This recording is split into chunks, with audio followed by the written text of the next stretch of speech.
ঈদ মোবারক, ঈদ মোবারক, ঈদ মোবারক। দেশের সকল মানুষকে জানাই পবিত্র ঈদ উল ফিতরের শুভেচ্ছা ও শুভকামনা। দীর্ঘ একটা মাস সিয়াম সাধনার পরে আগামীকাল দেশের মুসলমানদের সবাই পবিত্র ঈদ উল ফিতর উদযাপন করতে যাচ্ছেন। তো উৎসবটা আমাদের মুসলমানদের হলেও একেবারে মুসলমানদের মতো পুরোপুরি মানে আনন্দ ঘন পরিবেশ বজায় না থাকলেও ঈদের দিন অন্যান্য যে সকল ধর্মাবলম্বীরা আছেন আমাদের দেশের, তারাও এই আনন্দ থেকে একেবারে বঞ্চিত হবেন না। ধর্মীয় দৃষ্টিকোণ থেকে এটা আমাদের মুসলমানদের উৎসব ঠিকই, কিন্তু এর সার্বজনীন গ্রহণযোগ্যতা, তারপরে ঈদের যে বার্তা, সবার কাছেই এটা সমানভাবে পৌঁছে যায়। সবাই কিন্তু সমানভাবেই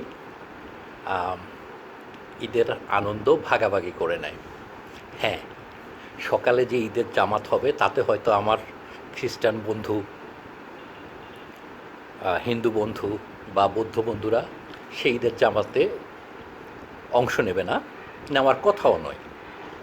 কিন্তু সারাদিন কিন্তু ঈদের আনন্দ আমরা মুসলমান, হিন্দু, বৌদ্ধ, খ্রিস্টান সবাই কিন্তু একই সাথে ভাগাভাগি করে নেব। অন্য ধর্মের অবলম্বী ভাই বোন, বন্ধু স্বজন যারা আছেন,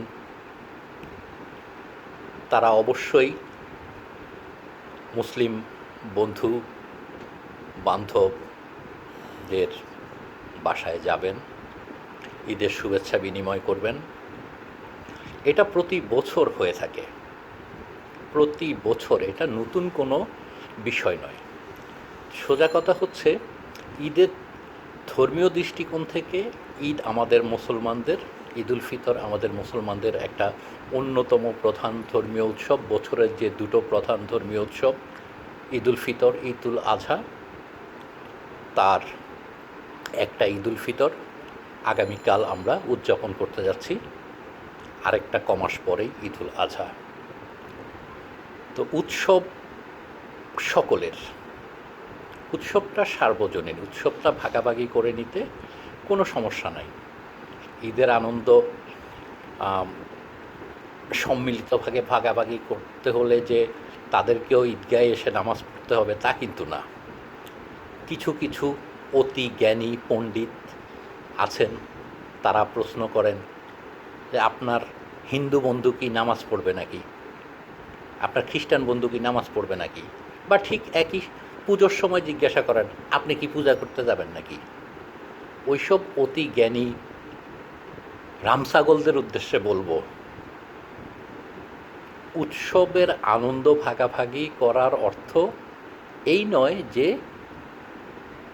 আমার ভিন্ন ধর্মের অবলম্বী বন্ধুকে এসে আমার সাথে মসজিদে একই কাতারে দাঁড়িয়ে ঈদের জামাত পড়তে হবে, বা তার দুর্গাপূজার সময় আমাকে গিয়ে পূজা মণ্ডপে তার মতোই পুজো করতে হবে।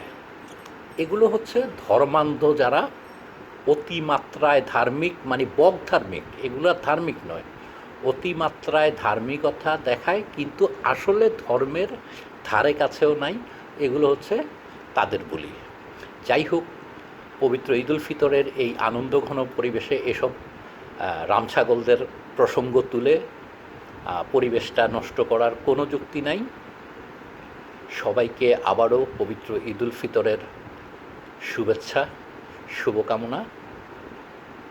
এই পবিত্র ঈদ উল ফিতরকে কেন্দ্র করে আমাদের দেশে শান্তি বর্ষিত হোক, এটাই আমাদের সকলের প্রত্যাশা। সবাইকে ঈদ মোবারক।